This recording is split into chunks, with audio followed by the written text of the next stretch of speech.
जो सत्संग करने वाले सज्जन हैं, अगर बिजली की व्यवस्था हो तो जनरेटर को बंद करवा दीजिए।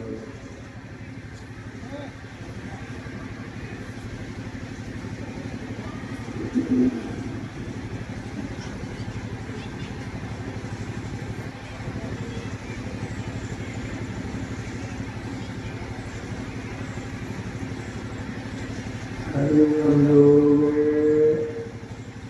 ग्रंथ पाठ में भगवान श्री राम के उपदेशों को सुना।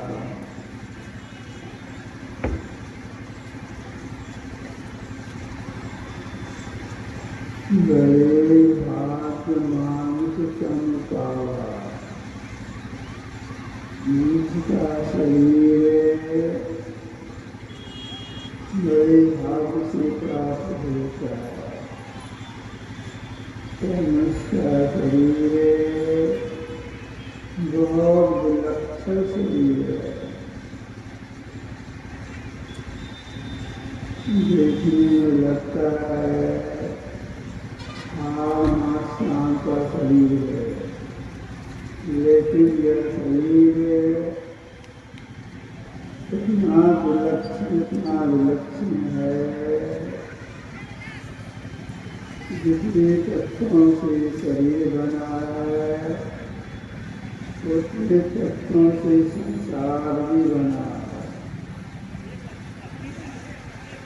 जितने तल शरीर के भीतर में है, उतने तल बाह्य संसार में भी है।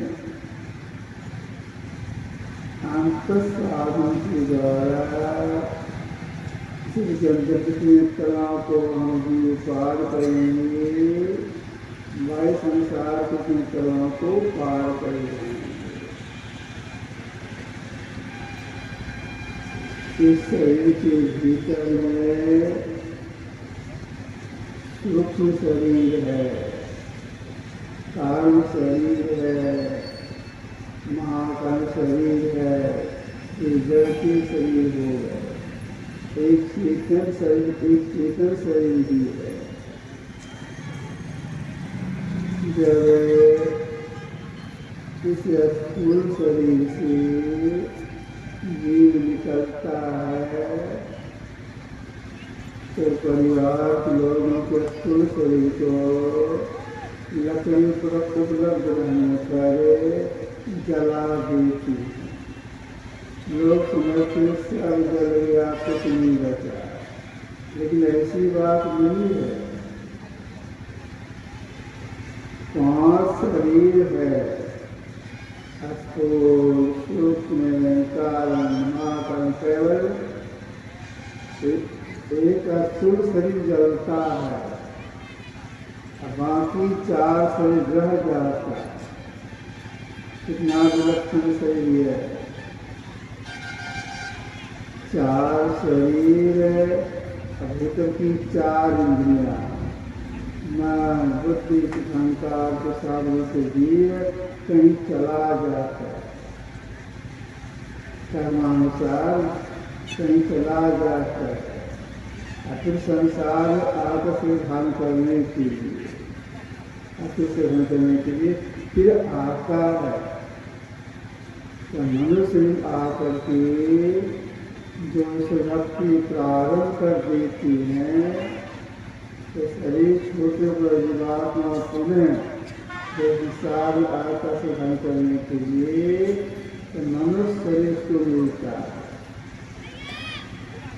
उनसे आकर छोटी नहीं करती हैं, प्रारंभ नहीं करती हैं, तो शरीर छूट जाने पर कहीं जाएंगे, तो जब आएंगे संसार में धन करने के लिए तो मनुष्य शरीर नहीं मिलेगा।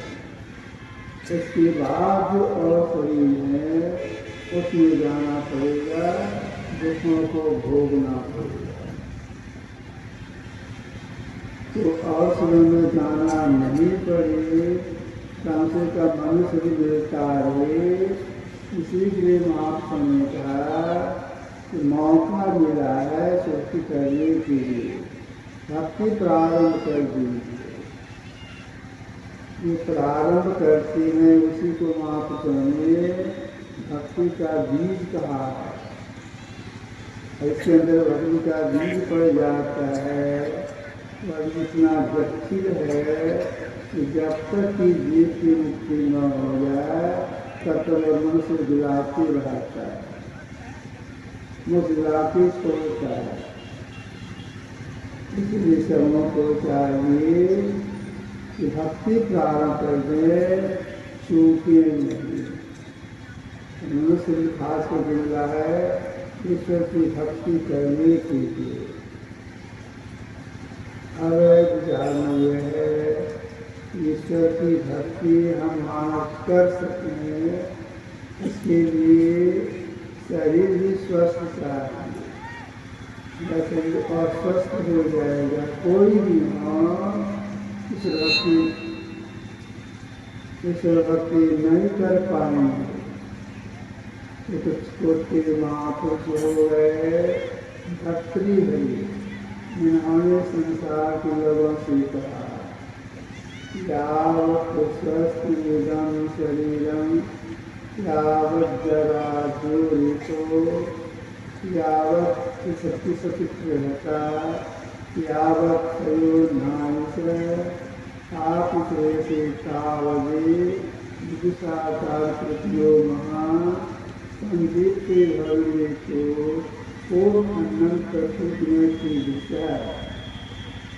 जब तक शरीर स्वस्थ है और स्वस्थ नहीं हुआ है, इंद्रियों की शक्ति मौजूद है, अति वृद्धावस्था नहीं आई हुई है, हे विद्वान आप उनके कर्म लग जाओ, यथा धर्म आवेदन करे कूद खोदने के समान होगा। घर में आग लग गई है, दौड़ दौड़ करके जल रहा है, सामान जल रही है, अगर उसमें कोई चाहे वो आप खोदेंगे, पानी निकालेंगे तो आप बुझाएंगे, संभव है? संभव नहीं है। इसी तरह से जब शरीर अस्वस्थ हो जाएगा तो इस व्यक्ति नहीं कर पाएंगे। तो कुछ छोटे महापुरुष हो गए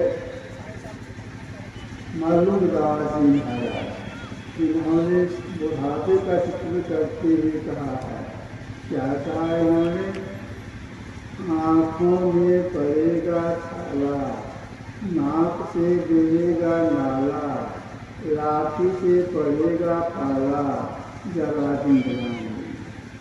खड़े खड़े कराओगे मलमूत्र प्यार, पड़े पड़े सूखता रहेगा तुम दानों में, शक्ति नहीं रही भक्ति कहाँ से करोगे? साथ मलदास भक्ति कर जवान। अब वे इसकी पुष्टि की है, उन्होंने कहा स्वस्थ शरीर में स्वस्थ मन रहता है, अस्वस्थ मन से इसको उपासना होती है।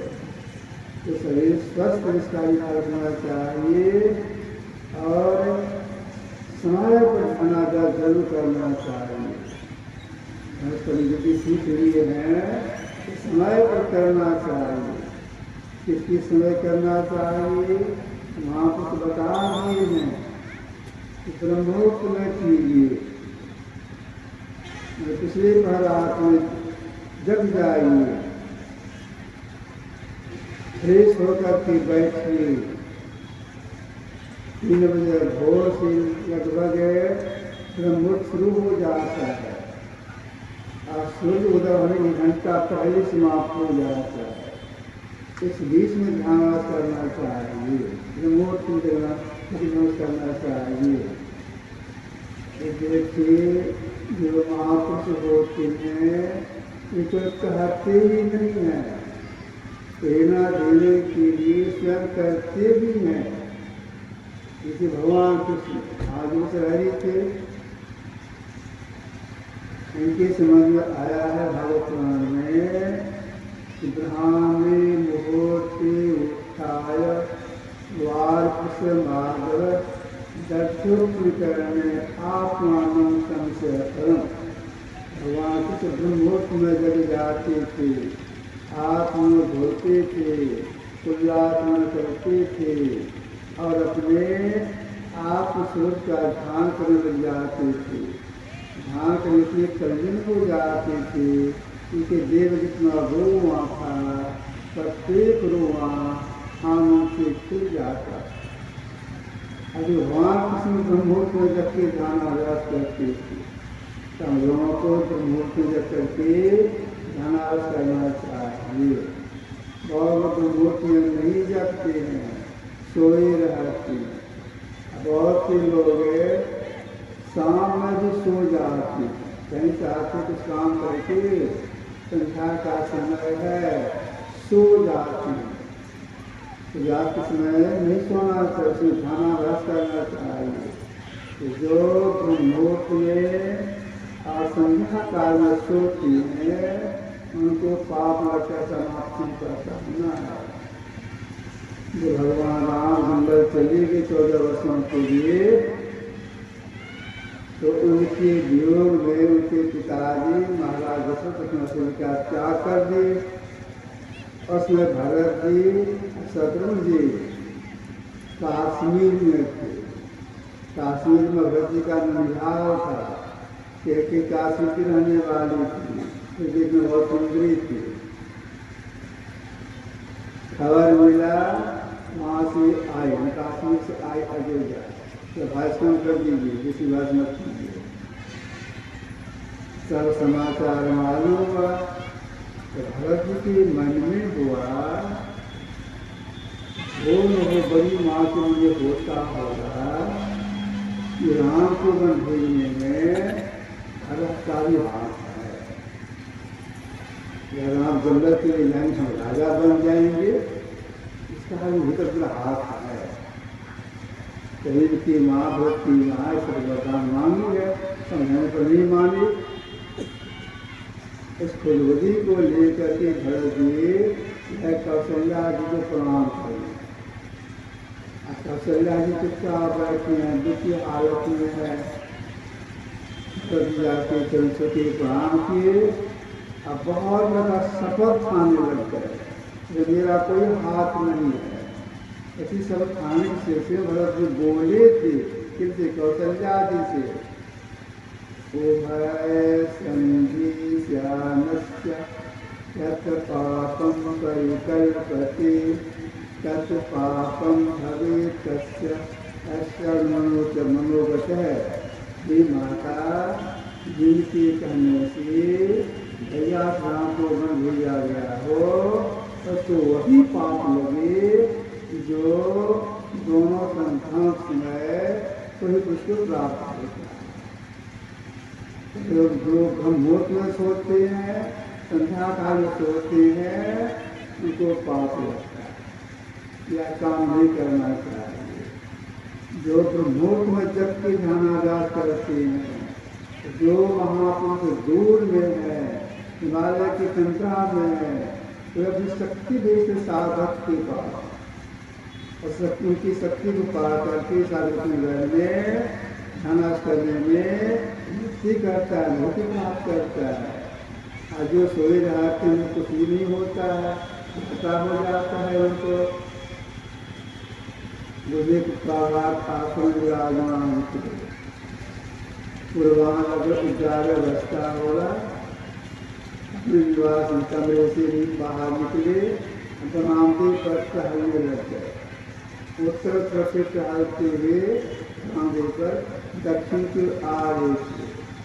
दक्षिण तरफ एक सखी गए प्रणाम करने, जो करके प्रणाम करना सके प्रणाम किए। ऐसी बात खड़े हो गए और हाथ जोड़े, ऐसे हाथ जोड़ दिए और कहते हैं हुजूर, जैसे हुजूर शब्द बोले, मुझे खड़े होकर के देखने लगे या क्या कहना चाहता है। तो सत्संगी बोले कि हुजूर, ध्यान करने में मन लगे, दया की जाए। तो चुप हो गए। बुजुर्ग को देखते हुए बोले कि देखो जी, मेरी दया तुम्हारे पास जाती है, तुम सोए रहते हो, लौट आती है, कितना घाटा जाती है। तो ब्रह्म हो तो जरूर सबके ध्यान करना चाहिए।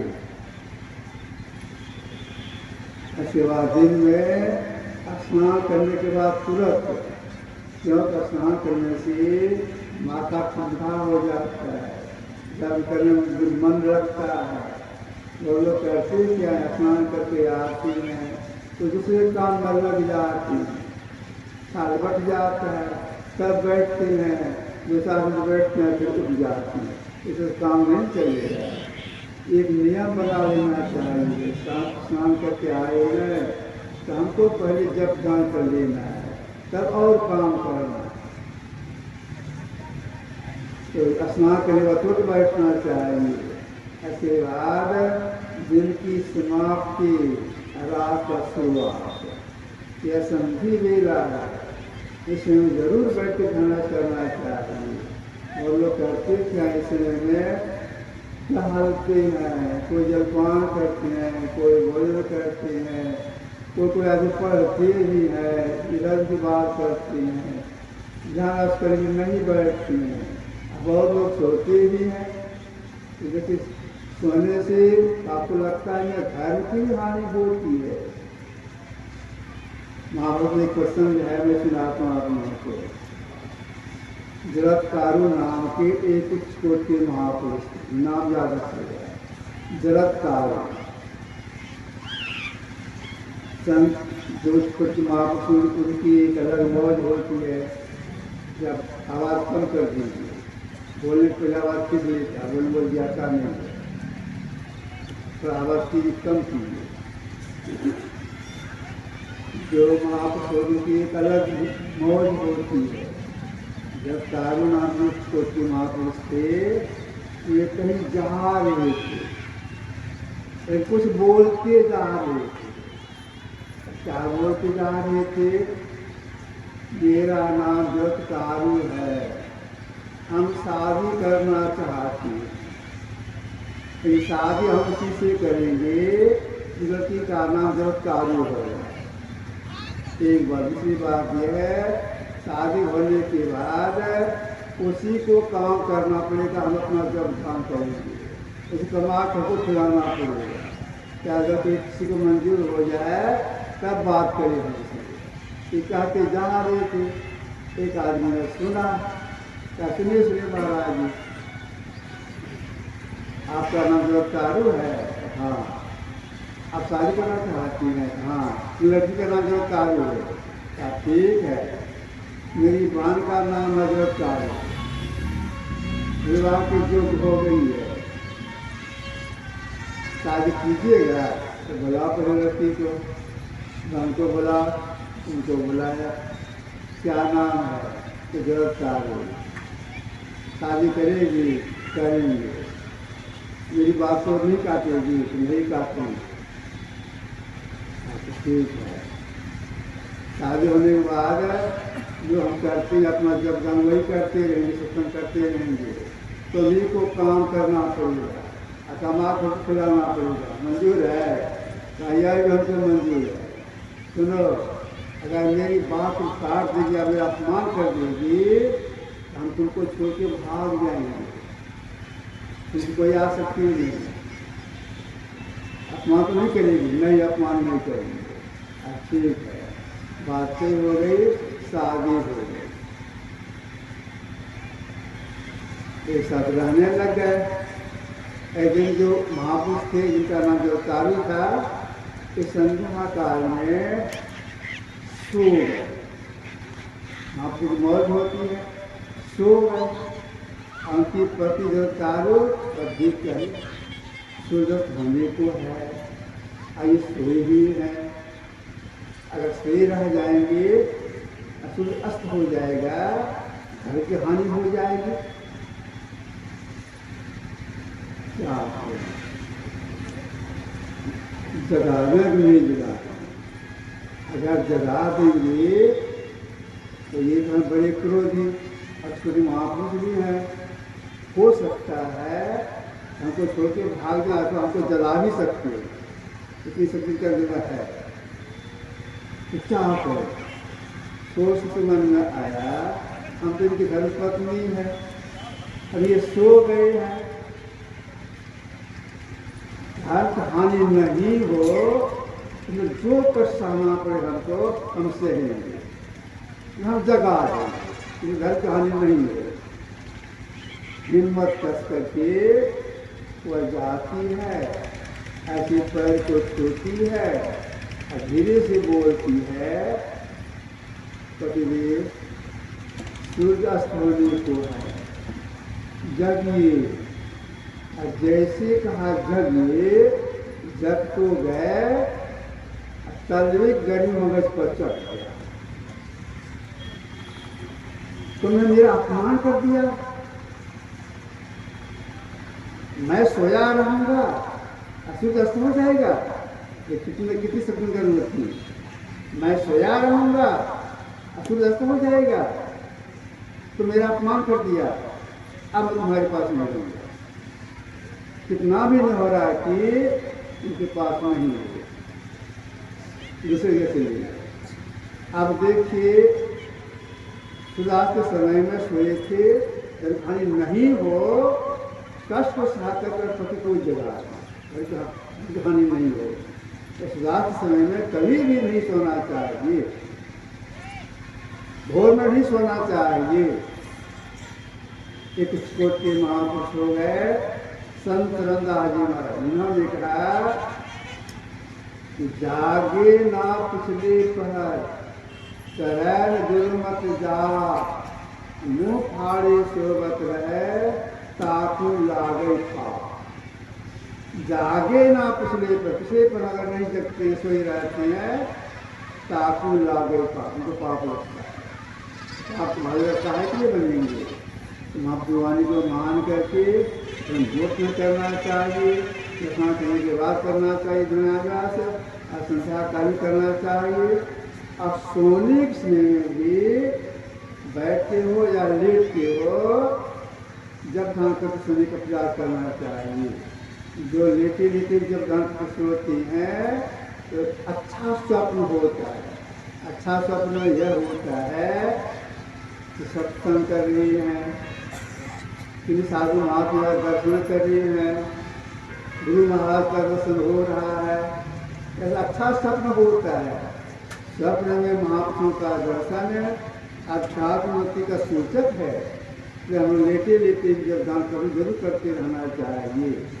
अब यह प्रयास रहे कि रात में जग करके जरूर करें। मोटमोट से अपना सब लोगों के लिए है, जिनका हौसला है कि कुछ करें, अनुभूति प्राप्त करें, तो रात में जग कर प्रयास करने के, रात में जग करके ध्यान करने का प्रयास करना चाहिए। वहाँ गए थे कटिहार ध्यान के सत्संग करने, क्या वो यही समय होगा? अपने प्रवचन में बोले, जो अपने अंदर में ब्रह्म प्रकाश को देखना चाहते हैं, ब्रह्मरात सुनना चाहते हैं, रात में जग के ध्यान करें, नींद सतावे तो सो जाए, फिर जग के करें। कनिकाश यह था कि रात में जग के कीजिए। अब किसी को फोन कर सकते हैं। जो कुछ सवेरे भोजन करेंगे, हल्का भोजन करेंगे, सवेरे सो जाएंगे, तब मध्यरात में जग करके ध्यान कर सकते हैं। जो सवेरे नहीं भोजन करेंगे, देर से भी भोजन करेंगे, पूरा भोजन कर लेंगे, तब उनसे नहीं भोजन संयम करना चाहिए। तो जो भोजन संयम करते हैं उसी साधना होती है। एक बात। दूसरी बात यह है कि जब रात में बैठने का निश्चय कर लें, हमको 1 घंटा या 1.5 घंटा एक आसन बैठना है, आसन बदलना नहीं है, निश्चय करके बैठना चाहिए। अब बैठने कला से बैठना चाहिए। 1 घंटा का संकट दिए है कि 1 घंटा को बैठना है, बैठ गए, कर रही हैं प्रारंभ साधना प्रारंभ किए ही हैं। किसी कारणवश अगर कमर में या पैर में दर्द होने लग जाए तो थोड़ा सीधा कर लेना चाहिए, फिर बैठना चाहिए। यह प्रयास हमसे ढिल डुल नहीं करें। देर तक बैठे प्रयास करते हुए आप देर तक बैठ सकते हैं, देर तक बैठने का प्रयास करना चाहिए। जैसे क्यों बैठना चाहिए, क्यों बैठना पड़ता है देख करके। जैसे गाड़ी का पहिया ऊपर नीचे घुमा करता है बैठने पर, ठीक ऐसे सबके सामने सतोगुण, रजोगुण और तमोगुण अनुगुण से घुमा करता है सबके सामने।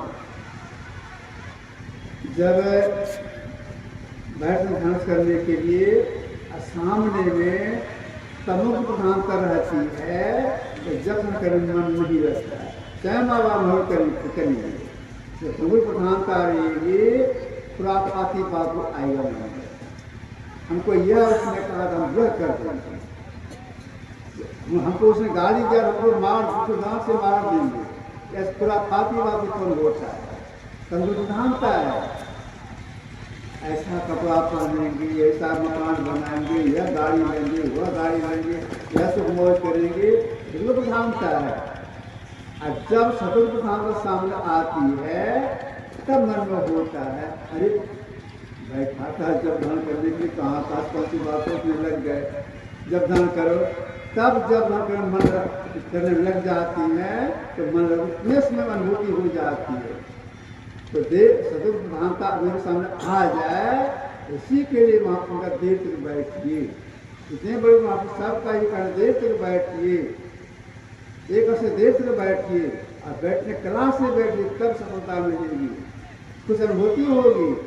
बैठने कला क्या है, भगवान ने कहा था समांकार शिरोग्रम, बिल्कुल सीधा। अगर आप अनुभूति प्राप्त करना चाहते हैं नाच करने के समय में, बिल्कुल सीधा बैठिए, वहाँ कुछ कहने के अनुसार समान का शिरोग्रम, बिल्कुल सीधा। ऐसी बात गुरुदेव पुष्टि कर दिए हैं। धैर्य मस्तक सीधी साधी आसनासीना, बिल्कुल सीधा बैठिए। सीधा बैठने से क्या होता है, सीधा बैठने से श्वास कम चलता है। अब जितने लोग बैठे हैं कमर सीधा कर देंगे, गला सीधा रखेंगे, स्वयं अभी तुरंत अनुभव करेंगे कि मेरा श्वास कम चलता है। सीधा भी श्वास कम चलता है। अजरा से गला झुका देंगे, कमर झुका देंगे, तो तेजी आ जाएगी। तो सीधा भी श्वास कम चलता है, या जब ध्यान करने में सहायक हो जाता है। सीधा बैठना चाहिए। इसके साथ साथ जो सीधा बैठते हैं, श्वास कम चलने के कारण कि आयु भी बढ़ जाती है। कितना लाभ है सीधा बैठने से, जब ध्यान करने मन लग गया आयु भी बढ़ जाती है। जैसे देखिए हाथी धीरे धीरे चलता है, श्वास कम निकालता है, तो हाथी की आयु बताई गई स्वाभाविक है 100 वर्ष। कछुआ और धीरे धीरे चलता है, श्वास बहुत कम खर्चा करता है, तो कछुए की स्वाभाविक आयु बताई गई है 300 वर्ष। अजगर एक जगह पड़ा रहता है, श्वास बहुत कम खर्चा करता है, तो अजगर की आयु बताया गया 3-4 हजार वर्ष। कुत्ता बहुत दौड़ता है, जल्द मरता है। खराब बहुत दौड़ता है, जल्द मरता है। तो सीधा बैठने से आयु वृद्धि होती है। तो सीधा बैठ प्रयास करना चाहिए। सीधा बैठ जाए, अगर सिर्फ हिलाते बुलाते रहेंगे तब अनुभूति नहीं होगी। तुम्हें हिलडोल नहीं हो जाए छठ सागर को। गुरुदेव की हिदायत है। क्या हिदायत है? हिल डोल तजी, सीधा बैठे हैं लेकिन इसके साथ साथ हिल डोल तजी, सुरक्षित करी, इसके बाद का अपना अवतार होगा, ये अनुभूति होगी। हिल डोल तजी, सुरक्षित करी, बिल्कुल हिल डोल नहीं करेंगे, ठीक से बैठेंगे, ध्यान करेंगे, ध्यान शुरू करेंगे, तब क्या हो जाएगा? भीतर अनुभूति होगी। क्या अनुभूति हो जाएगी? प्रणव तार होगा, ये एक तारा का दर्शन हो जाएगा। वह है प्रणव तार, अनुभूति हो जाएगी। तो देश बैठे प्रयास करना चाहिए। कहाँ बैठना चाहिए? इसका करना चाहिए। वह स्थान पवित्र हो, सुचौ देशी, बिल्कुल पवित्र होना चाहिए, समतल होना चाहिए, उबड़ खाबड़ नहीं, समतल होना चाहिए। पवित्र स्थान हो, अपना प्रभाव पड़ता है। पवित्र स्थान हो, उबड़ खाबड़ न हो। बहुत लोग करते क्या हैं? चौकी पर सोते हैं या खटिया पर सोते हैं, सीधा हाथी खटिया पर सोते हैं। बच्चे को सुलाते हैं उस पर, अब बच्चा पेशाब कर दिया, धीरे धीरे पेशाब सूख गया, फिर धोते नहीं है, सूख गया है, कोई बात नहीं, और सीधे बैठ के ध्यान करते हैं। ध्यान मन लगेगा, नहीं लगेगा। जिस बिछावन बच्चा पेशाब कर दिया वो बैठेंगे तो उनका मन नहीं लगेगा।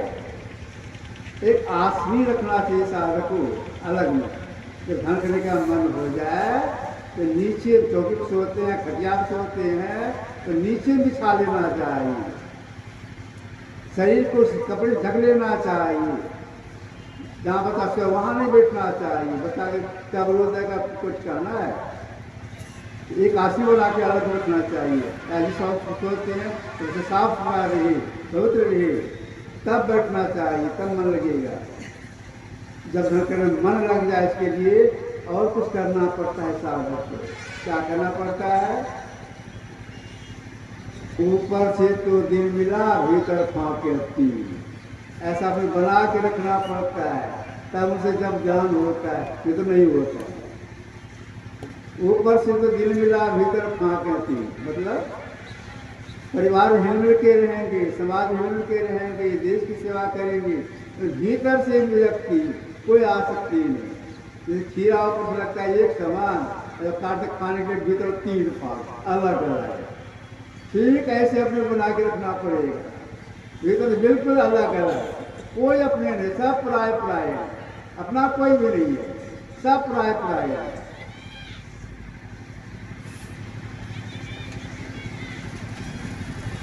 मत्स्यनाथ महाराज हनुमान की आज्ञा से चले गए क्रिया। पता लगा गोरखनाथ को, तो वे भी कह क्रिया। अब मसल पहले गए थे, वहाँ की जो रानी थी, मैना की रानी, तो एक लड़का पैदा हो गया। गोरखनाथ वहाँ गए, आप वहाँ हैं, एक नाथ का नाथ का क्या होगा, चलिए यहाँ से। ताकि नहीं जाएंगे। देखते एक लड़का पैदा हुआ, रानी हमको बहुत मानती है कि हम यहीं पर रहेंगे, तो हम भी यहीं रहेंगे। तो रहो, वहीं भी रहने लग गए। एक दिन एक जगह पर मत्स्यनाथ, गोरखनाथ, वहाँ की रानी थी मैनाकिनी, वह बस बैठी थी। अब बगल में छोटा बच्चा वह खेल रहा, उसका नाम था मीना। तो मत्स्यनाथ गोरखनाथ से कहा, गोरख ये बच्चा स्नान नहीं किया है, जा को स्नान करा। अब बगल में नदी बह रही थी, नदी किनारे कुछ पत्थर वगैरह पड़ा हुआ था। बच्चे का हाथ पकड़ा कर चलो स्नान करने। बच्चा चला गया स्नान करने, ले गया नदी किनारे। बस गोरखनाथ जी महाराज क्या किए, जो छोटा बच्चा था 5-6 साल का, उसका दोनों पैर पकड़ा। नदी किनारे में कुछ पत्थर था, जैसे धोरी कपड़ा साफ करता है वैसे दोनों पैर पकड़ के दे पकड़ 2-4 पटकन तो मर गया बेचारा। इतने पर भी नहीं छोड़ा और 2-4 पटकन दे दिया और नदी पानी में ले गया और भीतर में अकड़ी हड्डी सबको बहा दिया। तो चमड़ा रखा, चमड़ा ले करके आया। अगर सीढ़ी जानता ऊपर छत बनाने की सीढ़ी बना हुआ आया, खरगी ले करके चला गया छत पर, दे दिया सूखने के लिए। तब आया अपने बिंद के पास, स्नान करा दिया। हाँ बोले अच्छी स्नान करा दिया। अरे अच्छी स्नान करा दिया, कहाँ है वो? छत पर सूखने के लिए दिए है। अरे छत पर सूखने के दिया है, चलो तो हड़बड़ा के गए। रानी भी गई और जैसे रानी देखती है बेटी किया हाल है, उसी चमड़ी है, डांस गिर जाती है, बेहोश हो जाती है।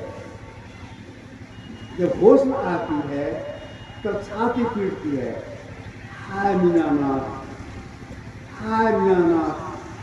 फिर बेहोश हो जाती है, फिर होश में आती है, छाती पीटती है, हाय मीनानाथ, हाय मीनानाथ। फिर बेहोश हो जाती है, फिर होश में आती है, तब बोलती है हम तो समझे तुम कोई साधु है, तुम बहुत दुष्ट है। बच्चे ने क्या नुकसान किया था, क्या लिया कर दिया। फिर बेहोश हो जाती है, फिर होश में आती है। गोरखनाथ ने कहा गोरखी गोरख यह भी नहीं बचेगी, पुत्र को यह भी मर जाएगी।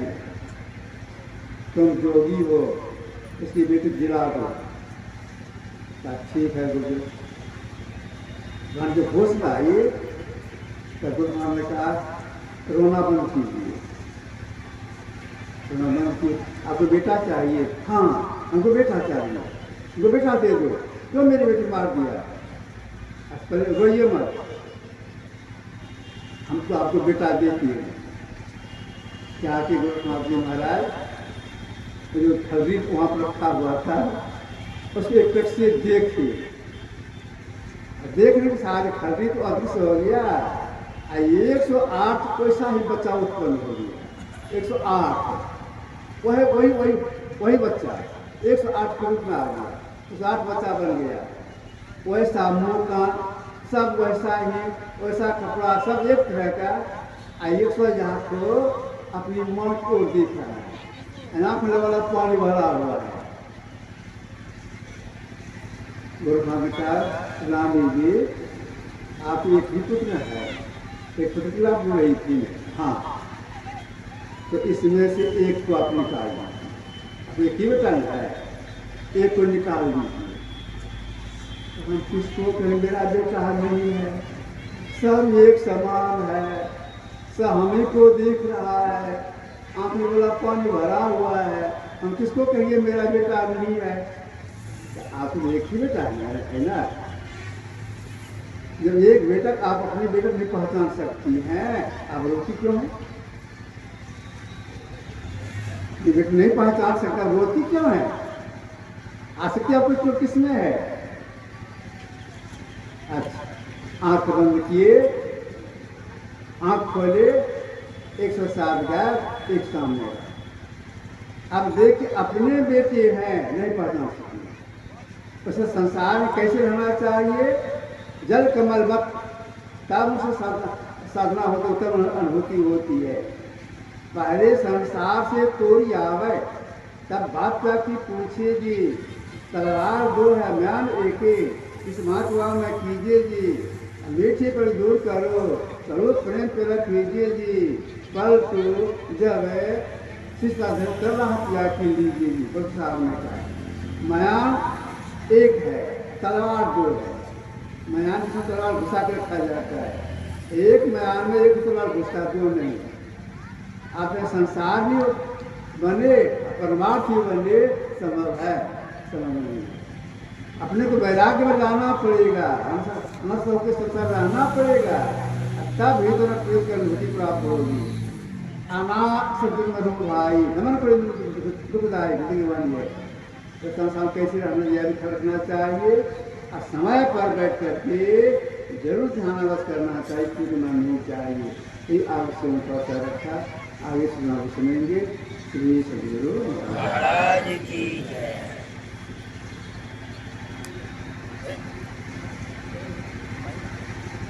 जो मैं